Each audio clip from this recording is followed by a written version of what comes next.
Few titles in the history of fiction can be said to have changed and defined their genres in such a way that it would be impossible to divorce their DNA from it.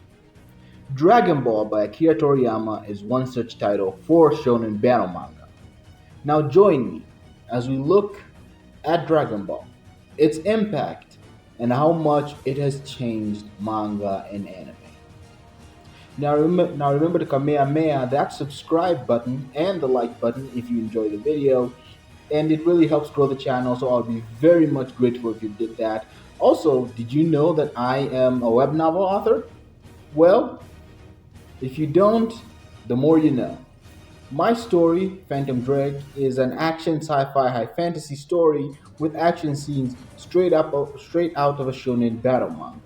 If you're interested, you will find the links to it in the description below to the three web fiction sites Wattpad, RoyalRoad, and ScribbleHub.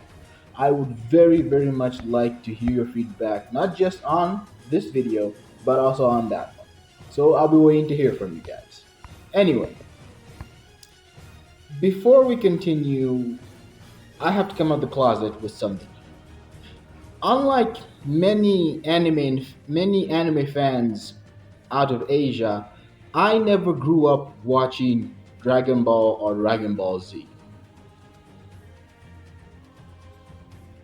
I know that's a heresy, but give me a break, guys. Do you know how hard it is to continuously watch anime in the early 2000s Southern Africa? Anyway, the point of me saying this is to say that I can't claim to be a big fan of Dragon Ball.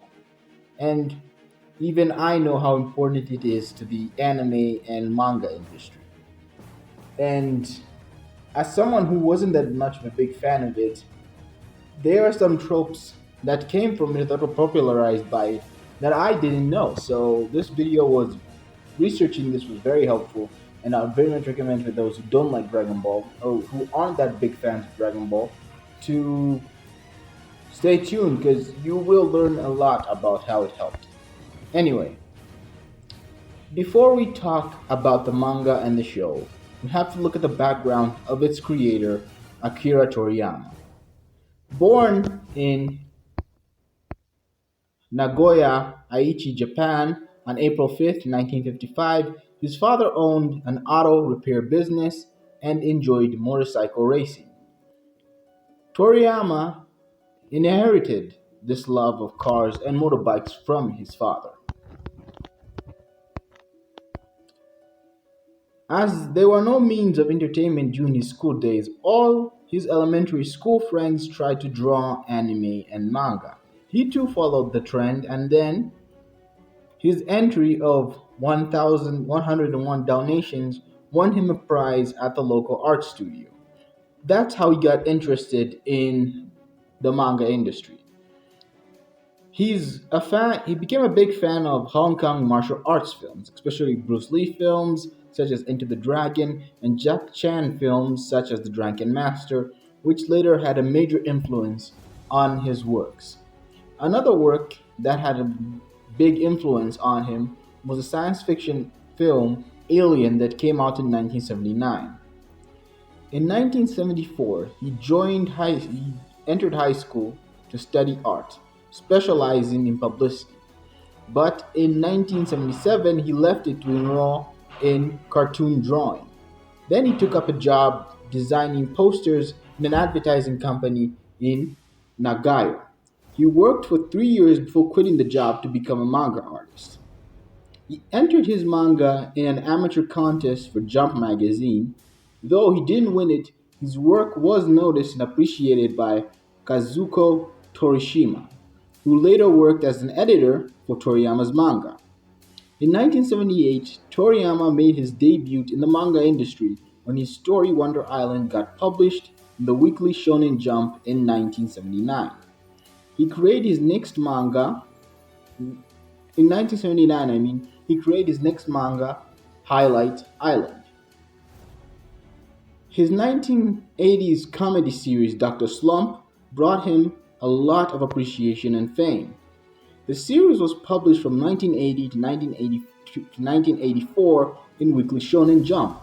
The story illustrated the exploits of a professor and his robot Arel. This manga earned him the Shogukana Manga Award in 1981.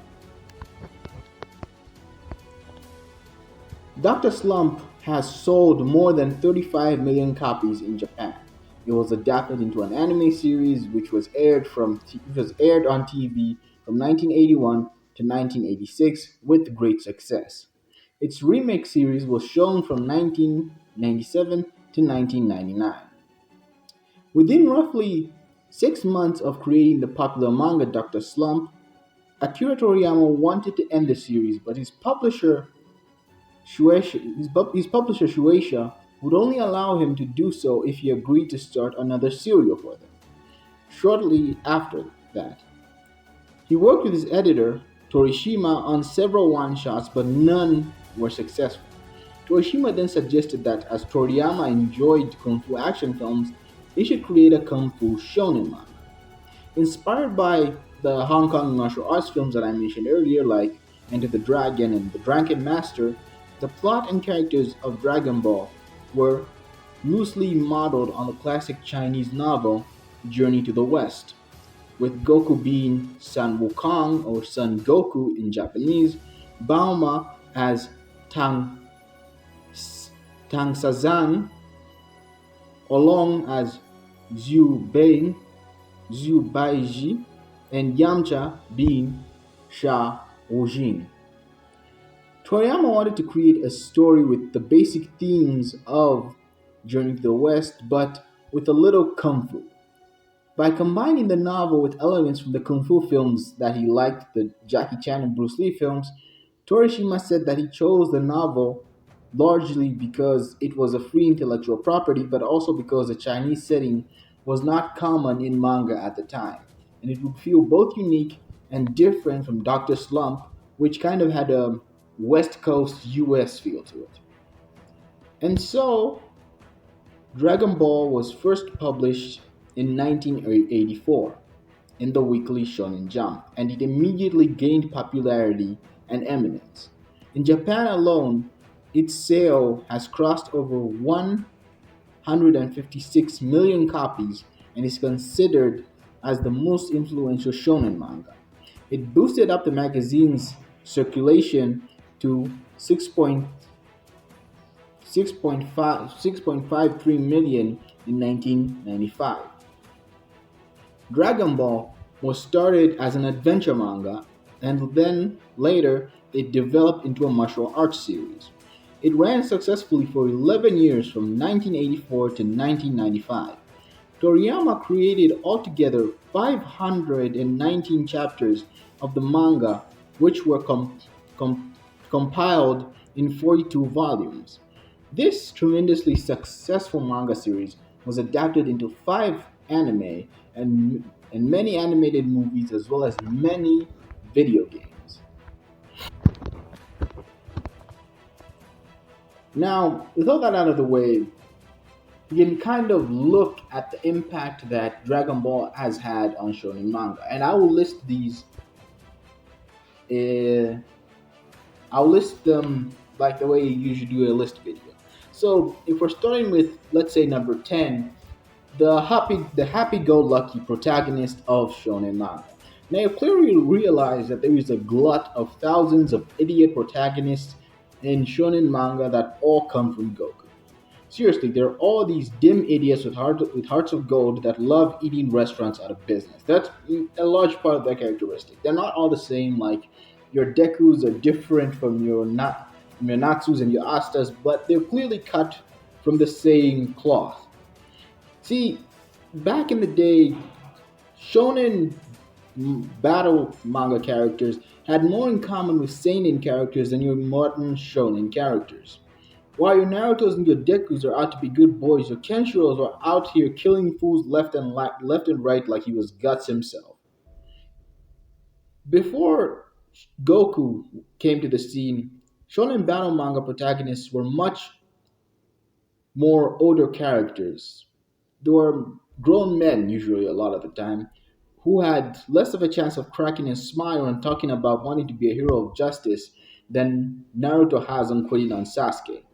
A better analogy of the difference is Zack Snyder's Superman, personality wise, compared to the MCU's Thor. When Goku came in, he introduced a new type of shonen protagonist who was young and who had a more jovial nature to them, thanks to Dragon Ball's original release being more of a comedy, being more of an adventure comedy series. So it introduced lighter tones to how these protagonists were presented. Unlike the much grimmer, darker heroes of the past. Now, another big impact is the power system and high impact battles. So, if you picked up a shonen battle manga from the 80s, the fights didn't have your equivalents of chakra, nen, devil fruit quirks, and magic. These were certainly not the staple of it. They weren't there. Most of the fights were usually, I'm not going to say all of them because that would be extremely disingenuous of me. There were some titles that had magic systems, but the ones that we have grown accustomed to now are all systems that were directly born from and copied from Dragon Ball Z's Ki. The introduction of these power systems went hand in hand with the high impact battles shonen manga is known for, which while not again invented by Dragon Ball, were nonetheless heavily popularized by it.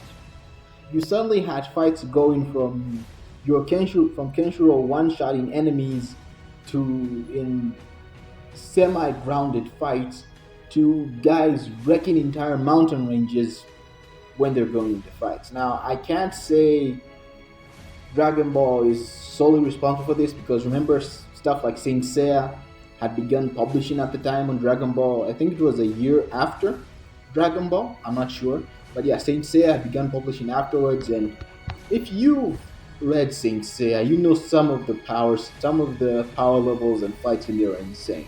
But in terms of modern shonen manga, the battles and the power systems are all directly inspired by Dragon Ball. Now, another thing that Dragon Ball heavily inspired was the end of the villain of the week.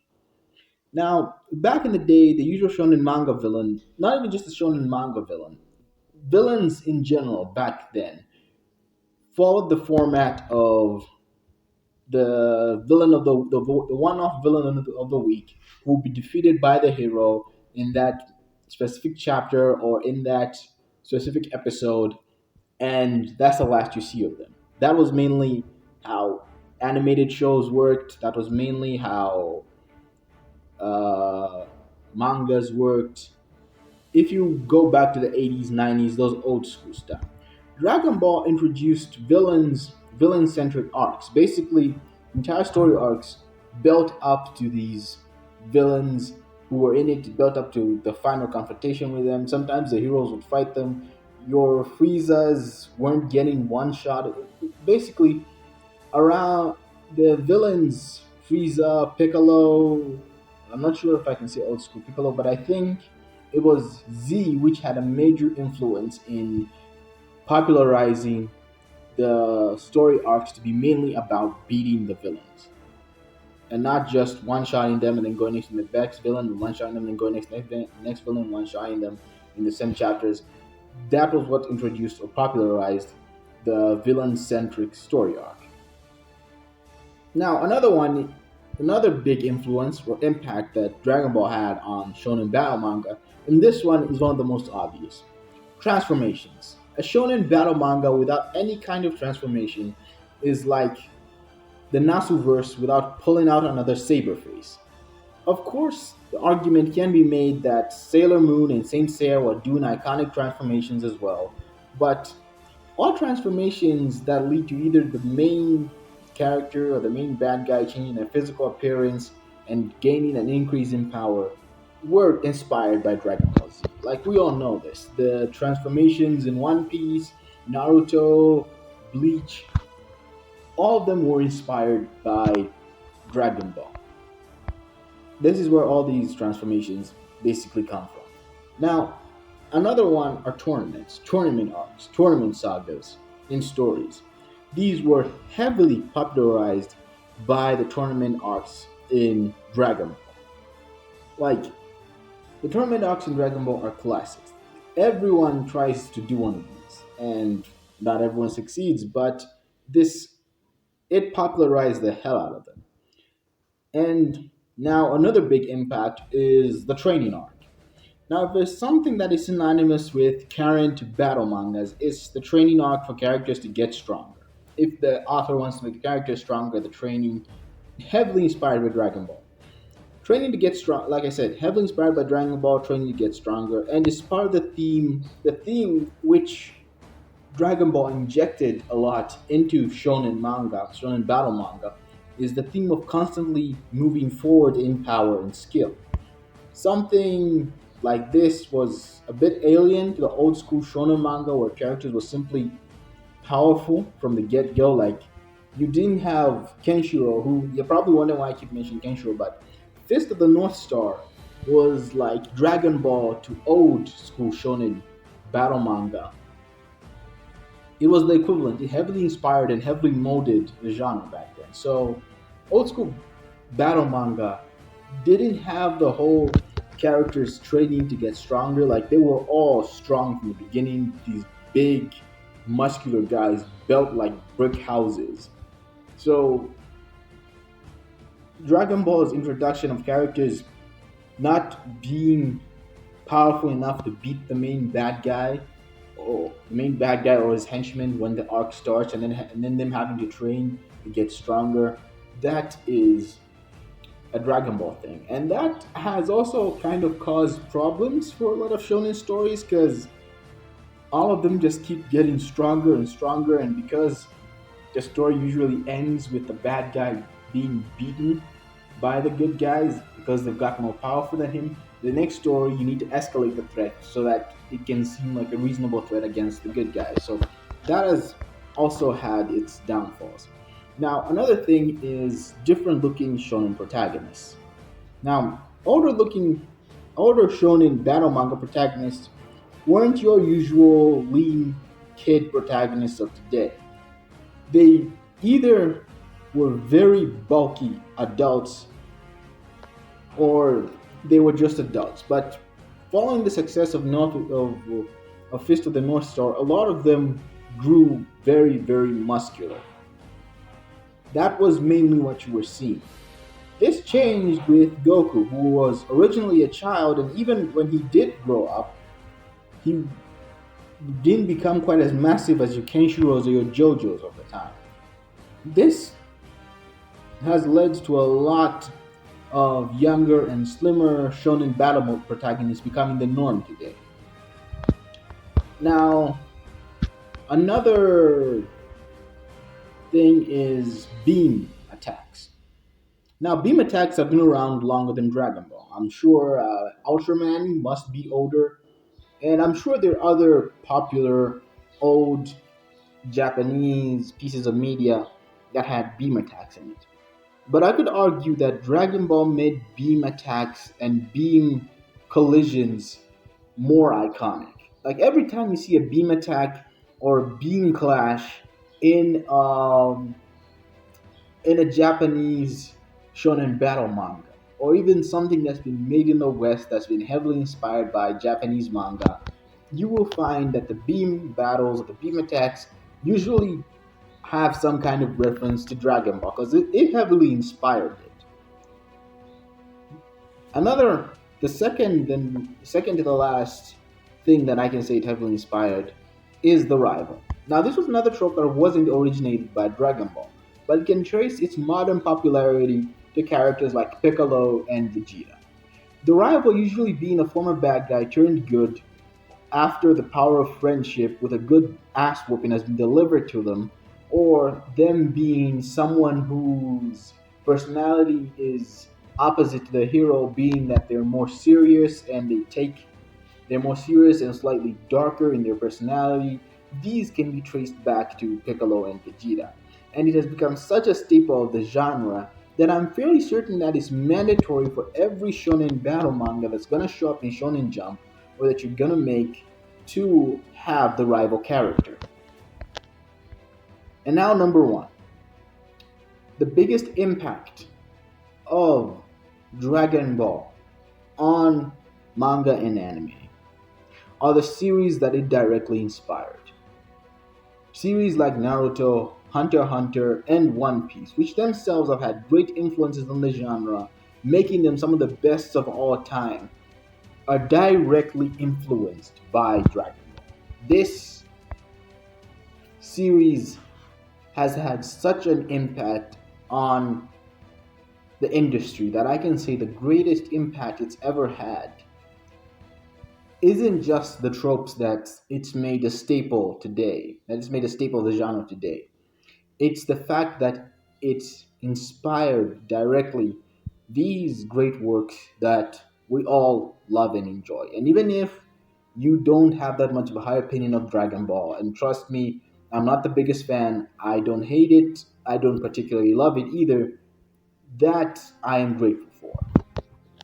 So, while I will admit my video might be overestimating the influence of Dragon Ball on manga and anime, but I can safely say I can safely say that without it, we would be looking at a completely different face of modern shonen battle manga.